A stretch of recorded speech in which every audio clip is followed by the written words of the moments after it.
السلام عليكم، نتمنى انكم تكونوا بخير وعلى خير. نتوما كتشاهدوا هذا الفيديو اليوم ان شاء الله غادي نحضر معكم هذا الكيك اللي كيجي خفيف كيجي قطني. نتمنى انكم تجربوه لانه فعلا كيستحق التجربه. بالنسبه للمكونات عندي هنايا كاس ديال اللبن بدرجه الحراره ديال المطبخ، كنضيف له 4 كاس ديال العصير ديال الحامض وكنوضعو جانبا. كناخذ الخلاط الكهربائي وكنوضع فيه 2 بيضات متوسطين ديال الحجم، كنضيف واحد القبيصه ديال الملحه وكاس قل اصبع ديال السكر سنيده. كنخلط مزيان هاد المكونات حتى يرجع لينا يعني شكل كريمي هاد السكر والبيض. من بعد ضفت كاس الا ربع ديال زيت المائده، يعني شويه بشويه كيف كتشوفوا في الصوره. وهداك الحليب اللي ضفت له العصير ديال الحامض. في هذه المرحله هذه ما نخلطوش بزاف، يعني غير يتجانسوا لينا العناصر فقط. صافي غادي نوضع هذا الخليط ديالي في شي بول.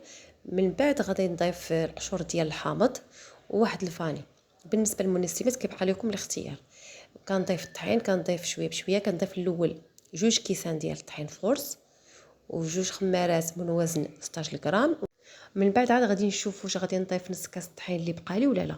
هي دائما كتاخذ 2 كيسان ونص ديال الطحين، ولكن دائما الطحين كيبقى على حسب الجوده ديالو، كاين اللي كيشرب وكاين لا.